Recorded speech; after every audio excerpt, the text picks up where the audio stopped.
Hi, very good morning to you. It's Gene from maverickstar. We're going to look at the national grid in Great Britain, and this is something, even though it's in Great Britain, can be compared at this day and age to any advanced country in this world. First of all, we are going through some global economic crises, which is for largely affecting general households in the crisis where there isn't enough money in the month to pay the month's bills. Something which has gradually crept in on the global families' lives over the last say 10 years, but is getting a grip more now than ever, because we are approaching the final minutes of a massive global downturn. Economically, socially, we are going to see massive unrests, and it's down to, in my view, just a couple of organisations. One of those is the European Union, and the other one is the United Nations, and it is a blanket targeted finger point at both these organisations, because these organisations make up most of the countries within our modern advanced world. It's the dirty tricks and the policies that they're pulling. Now, I try and explain to people that here at Polshift News, at our observatory, we can give big organisations like the European Space Agency, NASA and NOAA a good run for their money only in small areas of expertise. In this case, we can analyse certain data where we are producing our electricity on a daily, weekly and yearly basis, and we can compare that over all time, which goes back to 2012, and we can present that information to you guys. And this information is not something that you're going to get from your governments, because they don't want you to know the truth about what is actually happening, because it's a big failure on not just the way we produce our energy, but everything that falls in line after that point. And like I say, we can give NASA and NOAA and the European Space Agency a run for their money in small areas of expertise like the magnetic pole shift and reversal and recording that data, because for an organisation to take on a challenging observatory in that particular area would be too costly for them. We can't, and that's the same way for us. It works on both sides of this coin. We can't give NASA a good run for their money on launching satellites into space or defence contracts, and we can't improve, and no matter, even if we could improve a manifold gasket on an F-35 jet engine to make it slightly more efficient and slightly more powerful, that would not benefit you, and therefore would not be of interest for us to go down that road and do that. Not that we would want to anyhow, because we're more interested in things that physically affect your life on a daily, weekly, monthly and yearly basis. And we can bring you the information on these small areas of interest of science and report that information to you, because it affects your daily life. The gasket on the F-35 engine on that manifold would not affect your daily life, and therefore we have no interest in that.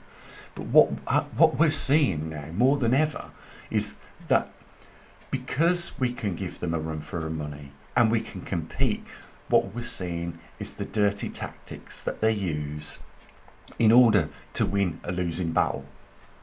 And what I mean by that is what you're seeing, not just on my channel on YouTube and other social media platforms, but on a lot of any other people that are challenging the status quo of what these organisations and governments that are connected to these organisations are saying.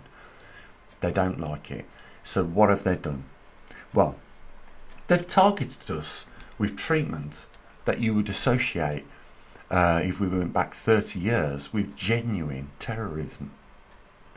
Go after the money, go after the pensions, go after the credibility. These are the things that we are witnessing. What they say what they do is they accuse people like me and a lot of others now that you must be, unless you've got no pulse in your hand and you don't have a heartbeat, you must be seeing this yourself right now.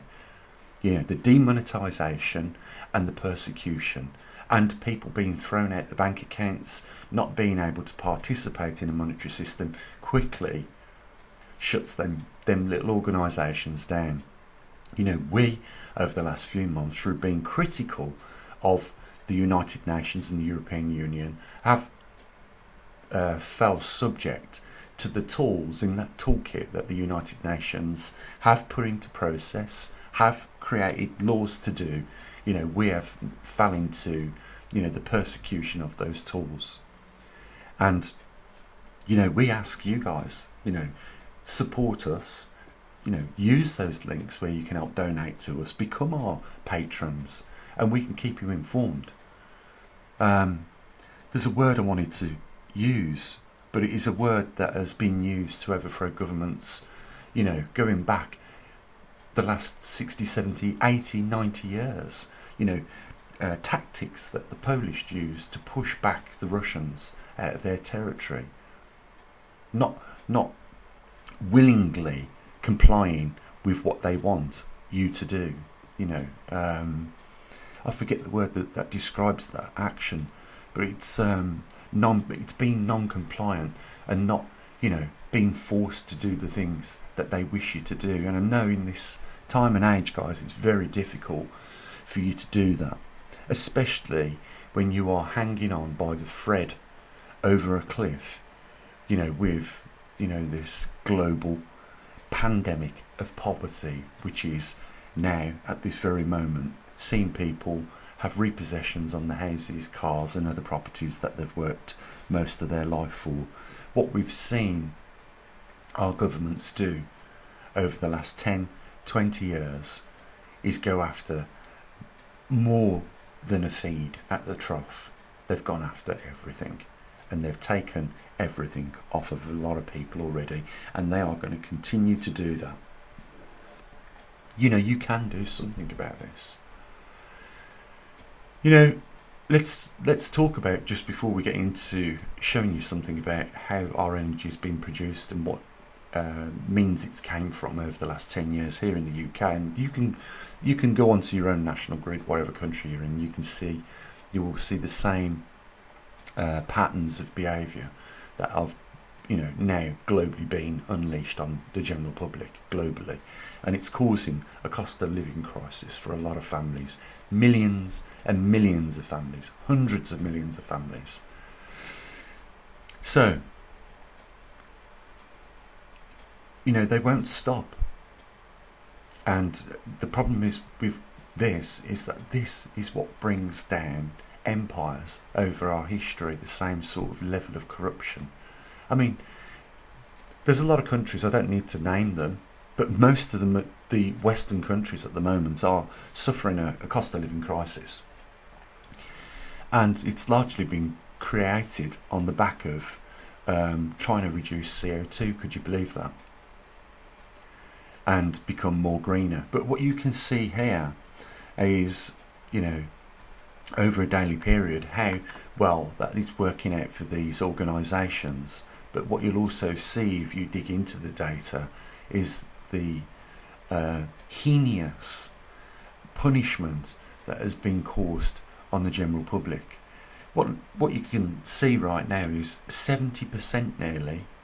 Well, okay, let's be specific. 68% of the energy being produced in Great Britain right now is coming from fossil fuel burning, and only 17.8% is coming from the renewables. And if we go down to the historic records and have a look at over all time, where we go back to 2012, well, the green line represents the production of electricity or energy that is being produced by renewables such as solar power, wind power, and other, you know, forms of renewable energy production. We can see that fossil fuel production in the red has dropped considerably since 2012 and continues to decline. But what we can also see is the demand for the electricity has dropped by more than 5 gigawatts. Well, that, if you think about it, shouldn't be the case. The demand should have gone up with all the EVs that are now on the road, the cars that are produced, needing to be charged to be usable. So we should be seeing an increase in electricity, but we've seen the demand drop, and the reason and how they managed to get the demand to drop was by simply putting the prices up to an unaffordable amount of money, which is, sadly, bringing about situations where at this point in time now, like a morning like here in the UK, it's -1 degrees. Sadly, there are elderly, retired and vulnerable people that will not switch on their gas. They will sit there in their house in a coat with a duvet on them, freezing to death. Now, we was hearing 3 or 4 years ago that you would either have to make a decision whether you was going to heat your home or you was going to eat food. And sadly, they've pushed them further back into the corner and left them no alternative but now to reduce the cost of their shopping, which has meant now that when there used to be the luxury of having meat on the family shopping list in the month, it's no longer the case. And what we're seeing is a demand now for more staple foods like rice, wheat and things like that. And obviously what will happen as a result of that is the health of people will start to decline. This is mismanagement on an incredible scale, and it is largely being done through greed of these people within these organisations. Instead of bringing a rope around these organisations in a time of crisis to reduce the outgoings, they've actually increased the level of their activities, which has led to an increase in more taxpayers' money being spent on them.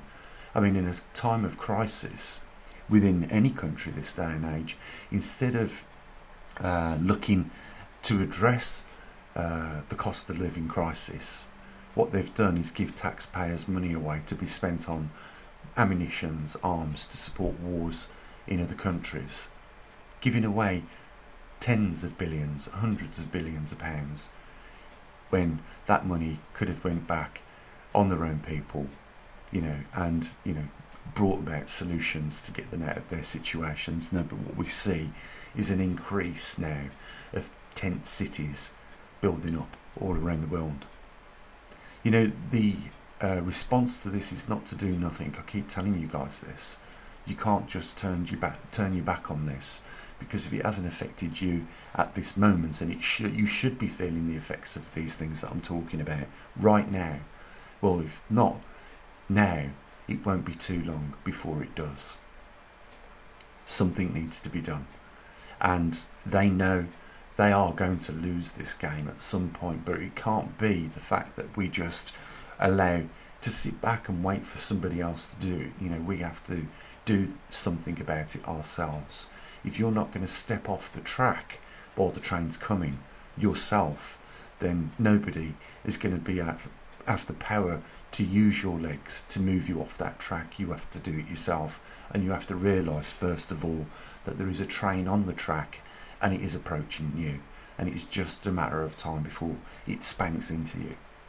These organisations are run by nothing but greedy criminal organisations who are making sure this day and age that the protection of the corporation is more valid than the protection of the population within the countries that I'm talking about. The policies are no longer there protecting humans on a whole, no matter what country you're in. They're protecting the corporations, and we see that when they don't allow us to talk about vaccines and the grand military mighty organisations out there. It is a shame. We have reached, I wanted to talk about this in a video the other day, I can't believe that we are in a time now where we are more placid about, and accepting of wars on our even mainstream media, the talk of it. We've become placid, very placid, to the point where, we accept it as a normal day, and that's not normal. When you understand that hundreds of thousands of people are dying in these wars, and it is taxpayers' money, our money, that is being spent to keep these wars active, then, we have all got blood on our hands if we've done nothing about it. I can tell you now, I haven't got a crystal ball, that cost of living is going to continue to increase, and that income that you've got is the spending ability of it will reduce. They talk about inflation coming down, yet prices in the shops are still going up, and you know it as well as I know it. The fuel for your car is still going up, and the energy costs are still increasing at an alarming rate. Now, wouldn't it be common sense to, push back this dream of becoming, green by and CO2 zero by 2030, 2040? Wouldn't it be a good idea to abolish every avenue of that at this moment, and do everything within the possible power of a government to bring down the cost of energy? Because when you bring down the cost of energy, you also bring down the cost of all the other products after it. Wouldn't it make sense to do that, instead of funneling trillions of pounds into the manufacturers of arms so that they can continue the supply of arms to other countries, so that they can continue the slaughter of other people? When all of us on these social media platforms have gone, the level of information regarding news that you'll get and be able to obtain will be not worth it. It will be like the rag newspaper and the information about what they talk about today, only times on a magnitude far much than what it is right now. There is a war for your mind taking place right now, and I can't believe that we still have stupid people in this world believing that governments are out there for their people's well-being, because it doesn't exist. Because any loyalty and allegiance from any government these days in the Western world and other countries is solely down for the corporations and the lobbying.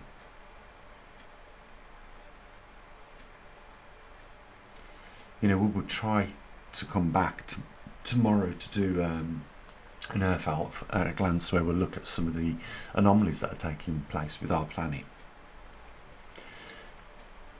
And we updated the website with regards to Kendall's data that he regularly sends us from Canada, and we are still every 3 seconds monitoring the progression of the magnetic North Pole for you guys. What we ask is for you to get behind us and support us. And with that, I wish you, like I usually do, the hoping that you will take care of your loved ones. And I'll say what I usually do. Bye for now.